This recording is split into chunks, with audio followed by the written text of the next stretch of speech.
Hello everyone, welcome back to the channel. आप हैं educate with विपुल पर और हम इस पर कर रहे हैं हमारी वोके बिल्डिंग सीरीज। आज वो सीरीज की क्लास 10। अब तक जो हमने वर्ड कवर करे वो है गायनोकोलॉजिस्ट, ऑब्स्टेट्रिशियन, पीडियाट्रिशियन, डर्मेटोलॉजिस्ट। कल जो हमने वर्ड करा था वो था ऑफ्थेल्मोलॉजिस्ट। आज हम कवर करेंगे ऑर्थोपेडिस्ट। देखते हैं कि इस वर्ड का मीनिंग क्या है और इससे और कौन कौन से वर्ड हम सीख सकते हैं। स्टार्ट करते हैं हमारे फर्स्ट वर्ड से। जो हमारा आज का फर्स्ट वर्ड है वो है ऑर्थोपेडिस्ट। स्पेलिंग है इसकी ORTHOPAEDIST।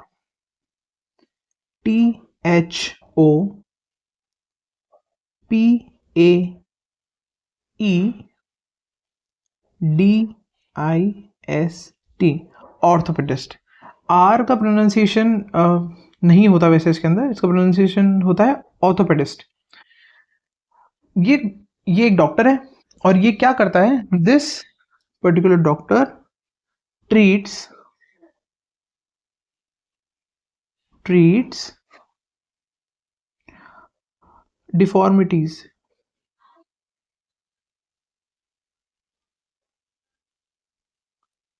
deformities or injuries and diseases of the bone and joints। हड्डियों और जोड़ों के जो डॉक्टर होते हैं हम उनको ऑर्थोपेडिस्ट बोलते हैं। इस वर्ड का ओरिजिनेशन कैसे हुआ है वो देखते हैं। ठीक है, तो यहां से हमारे पास एक रूट वर्ड निकल के आता है, वो है ऑर्थोस। ORTHOS, orthos. ऑर्थोस जो वर्ड है इट्स अ ग्रीक वर्ड। इसका मीनिंग क्या होता है?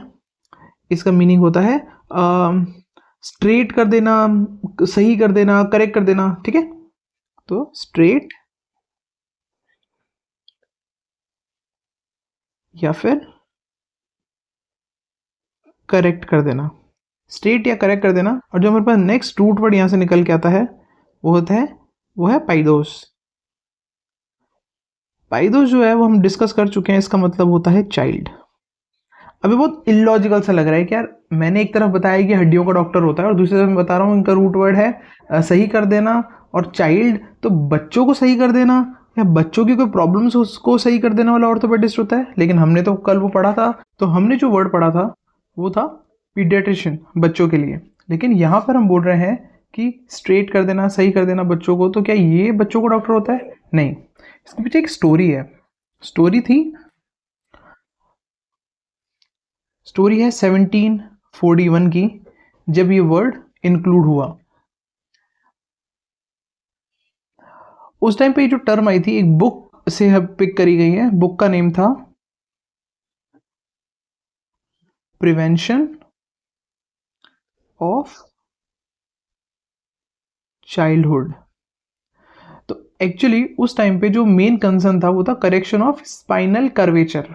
ठीक है, उस टाइम पे एक डिजीज चल रही थी जो मेनली बच्चों में थी और उसके अंदर स्पाइनल का कुछ इशू हुआ करता था। तो spinal curvature,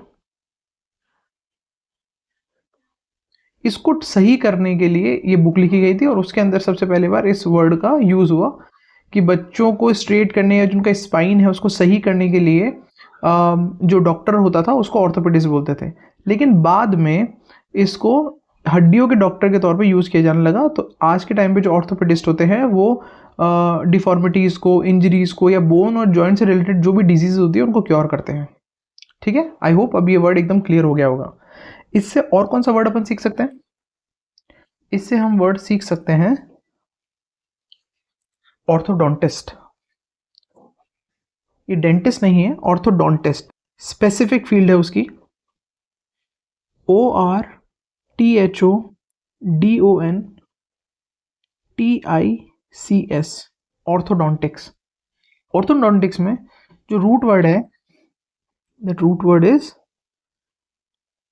ODONTOS, odontos. Odontos का मतलब होता है टूथ, दांत।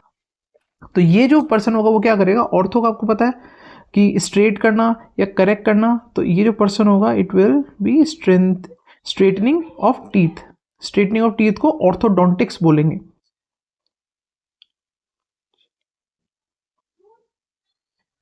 Straightening of teeth, straightening of teeth. ठीक है, यहां से जो ऑर्थोस अपने रूट वर्ड देखा ना, इससे और कौन सा वर्ड अपन सीख सकते हैं वो देखते हैं। ORTHOS, orthos. ऑर्थोस का मीनिंग मैंने बताया स्ट्रेट या फिर करेक्ट, राइट भी बोल सकते हैं, राइट। तो इससे कौन से वर्ड निकलते हैं? एक तो आपने देख लिया ऑर्थोपेडिस्ट, ऑर्थोडोंटिक्स। एक और बहुत कॉमन वर्ड है, एग्जाम ओरिएंटेड वर्ड है, ऑर्थोडॉक्स। ऑर्थोडॉक्स कई बार हमने सुना होगा कि यार उसकी तो ऑर्थोडॉक्स सोच है, वो बहुत ही पुराने ख्याल रखता है, बहुत ऑर्थोडॉक्स पर्सन है। वहां से ये टर्म टॉस होती है। अच्छा, इसका मीनिंग क्या है? ऑर्थोस का मतलब तो आपको पता है, करेक्ट करना। ये जो डॉक्स है, इसका रूट वर्ड है डॉक्सा। डॉक्सा का मीनिंग होता है ओपिनियन। ओपिनियन, डॉक्सा का मतलब होता है ओपिनियन। तो इसका मतलब क्या होगा? करेक्ट ओपिनियन या करेक्ट बिलीफ। इस वर्ड का लिटरल मीनिंग हो गया करेक्ट बिलीव्स। जो ऑर्थोडॉक्स पर्सन होते हैं वो ये मानते हैं कि जो चलता जा रहा है वही सही है, जो हमेशा से होता जा रहा है। तो ऐसे लोगों को हम बोलते हैं कि इनकी परंपरागत सोच है कि यार हम तो हमेशा से ऐसे ही करते हैं और वही सही है ना। अपने बिलीव्स को करेक्ट मानना, परंपरागत सोच को सही मानना, ऐसा। लेकिन कई बार वो जो सोच होती है वो पुरानी होती है और आपके मॉडर्न सिनारियो से सिंक नहीं करती है। तो हम उन लोगों को कई बार रूढ़िवादी भी बोल देते हैं कि यार ये तो पुराने ख्यालों वाला है, ये तो रूढ़िवादी है। तो रूढ़िवादी लोग भी कौन होते हैं? ऑर्थोडॉक्स। ठीक है, जिनकी सोच पुरानी हो। इसका सिनोनिम क्या हो सकता है इस वर्ड का? अगर कोई ऑर्थोडॉक्स है तो इसका एंटीनम क्या होगा? एक तो इसका एंटीनम हो जाएगा, हम उसको बोल सकते हैं अनऑर्थोडॉक्स। अगर कोई ऐसा बंदा हो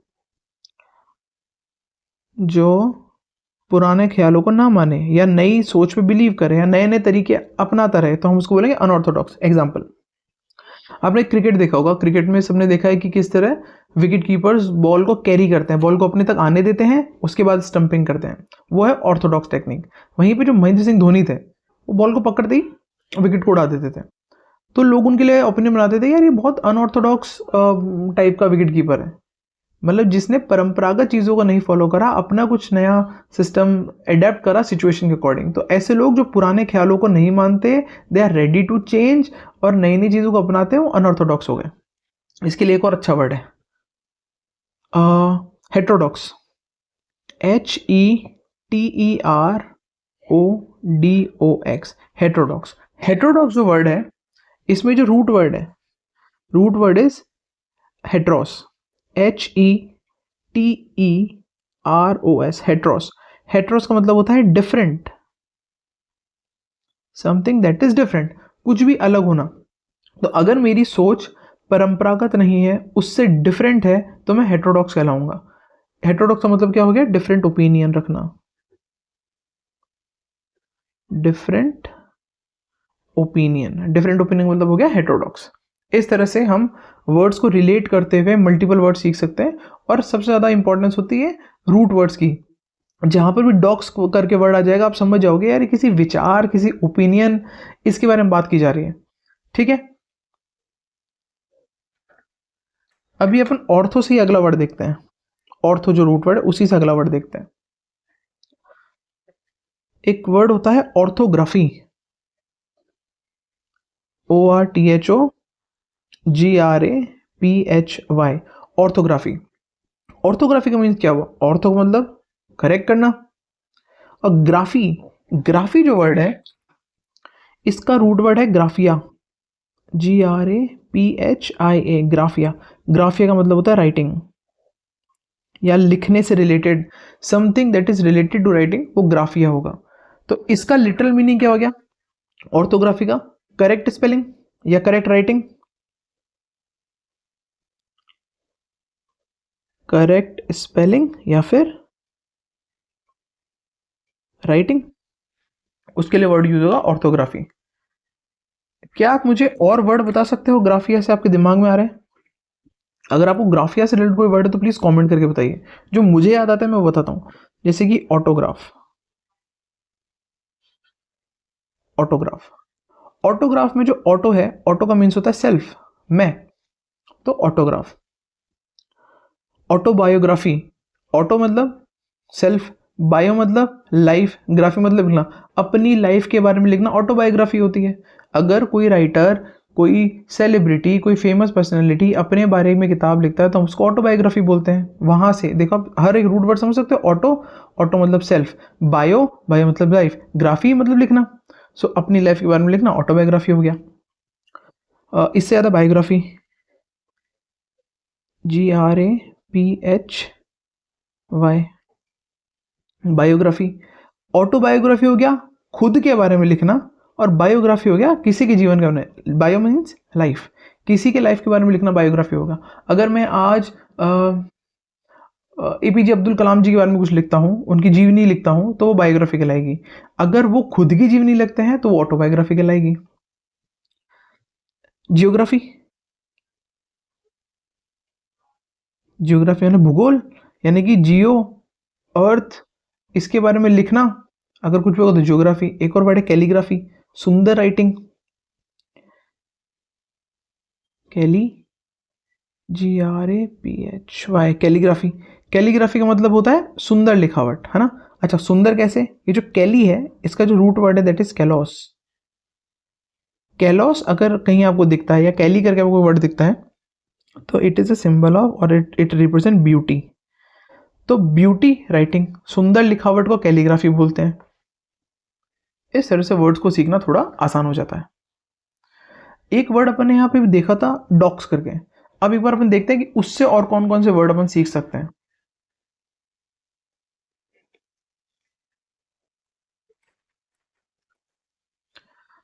तो मेरे पास यहाँ पे रूट वर्ड है डॉक्सा। डॉक्सा का मतलब मैंने आपको क्या बताया? डॉक्सा का मतलब होता है कोई ओपिनियन, है ना, किसी के बारे में कोई ओपिनियन होना। इससे रिलेटेड वर्ड कौन कौन से देखे अपन ने एक वर्ड देखा ऑर्थोडॉक्स, ORTHODOX, ऑर्थोडॉक्स। ऑर्थोडॉक्स वो जो रूढ़िवादी हो। उसका सिनोनिम क्या हो गया? अनऑर्थोडॉक्स। अनऑर्थोडॉक्स जो कि रूढ़िवादी ना हो, इसको हम और क्या बोल सकते हैं? Heterodox, HETERODOX। हेटेरोडॉक्स वो जिसकी कोई डिफरेंट ओपिनियन हो। तो ये हमने 3 वर्ड इस वर्ड से सीखे। इस रूट वर्ड को सीखने के लिए और आसान कौन सा वर्ड हो सकता है? एक वर्ड है पैराडॉक्स, PARADOX, पैराडॉक्स। पैराडॉक्स का मतलब क्या होता है? पहली बात तो ये जिस रूट वर्ड से बना है para, para is the root word. इसका मतलब होता है बिसाइड, यानी किसी के साइड होना, पास होना, या फिर कॉन्ट्रेरी। कॉन्ट्रेरी का भी मीनिंग ये देता है। अगेंस्ट, अगेंस्ट का भी मीनिंग देता है। ठीक है, तो इसका मतलब होता है पैराडॉक्स का मतलब हो गया, पैरा का मतलब अगेंस्ट या कॉन्ट्रेरी, डॉक्स का मतलब हो गया विचार। तो अगर किसी के डिफरेंट विचार हो मेरे से तो वो पैराडॉक्स कहलाएगा, विरोधाभास। तो इसके लिए सही मीनिंग हुआ कॉन्ट्राडिक्टरी, CONTRADICTORY, कॉन्ट्राडिक्टरी। कॉन्ट्राडिक्टरी मतलब हो गया विरोधाभास, विरोधाभासी, ऐसी बात जो मेरे विरोध में हो, जो मेरे अगेंस्ट में हो। अच्छा पैरा से और कौन कौन से वर्ड अपन सीख सकते हैं? पैरा से आप सीख सकते हो पैराशूट। जो पैराशूट क्यों? पैराशूट इसलिए क्योंकि वो आपको बचा रहा है गिरने से, है ना। ये आपको शूट यानी गिरना, सो अगर कोई आपको अगेंस्ट रहे गिरने से, जो बचा है वो पैराशूट होगा। इसके लिए एक और अच्छा वर्ड है पैरेलल, PARALLEL, पैरेलल। पैरेलल मतलब साथ साथ, कोई कॉन्ट्रेरी, कोई बिसाइड हो, उस सेंस में पैरेलल वर्ड यूज होगा। एक और इसका मीनिंग होता है, पैरा का एक और मीनिंग होता है, उसको हम बोलते हैं बियॉन्ड। बियॉन्ड मतलब किसी चीज से परे होना, है ना। तो बियॉन्ड क्या होता है, आपने सुना होगा पैरानॉर्मल एक्टिविटीज। पैरानॉर्मल एक्टिविटीज मतलब पैरानॉर्मल क्या होता है, जो कि नॉर्मल एक्सपीरियंस से बियॉन्ड हो। बियॉन्ड नॉर्मल एक्सपीरियंस अगर कुछ भी होगा, क्योंकि हर किसी को ये भूतों का एहसास नहीं होता ना, तो भूतों का एहसास होना पैरानॉर्मल एक्टिविटीज कहलाता है। और पैरानॉर्मल क्या हुआ, जो कि बियॉन्ड नॉर्मल एक्सपीरियंस हो। इसके अलावा एक और वर्ड आप सीख सकते हो, पैरासाइट। पैरासाइट, पैरासाइट का मतलब होता है परजीवी, ऐसा जीव जो दूसरे जीव पर भोजन के लिए निर्भर करता है, तो ऐसे को हम बोलते हैं पैरासाइट, परजीवी। ये जो साइट है, ये भी एक रूट वर्ड है, इसको बोलते हैं साइटोस। साइटोस का मतलब होता है फूड। तो अगर कोई डिपेंड करेगा या किसी के साथ रहेगा भोजन के लिए, तो उसको पैरासाइट बोलते हैं, वो परजीवी कहलाएगा। आई होप आज के वर्ड्स आपको अच्छे लगे होंगे। आज के वर्ड से रिलेटेड या पास्ट वर्ड से रिलेटेड कोई भी अगर अभी क्वेरीज हो, तो प्लीज़ अपनी क्वेरीज मुझ तक कमेंट्स में या आप टेलीग्राम या फिर ईमेल के थ्रू सेंड कर दीजिए। मैं कोशिश करूँगा उनको एड्रेस करने का। आज जो हमने वर्ड कवर करा वो था ऑर्थोपेडिस्ट। नेक्स्ट वर्ड हमारे नेक्स्ट सेशंस में हम कवर करेंगे। Thank you so much guys.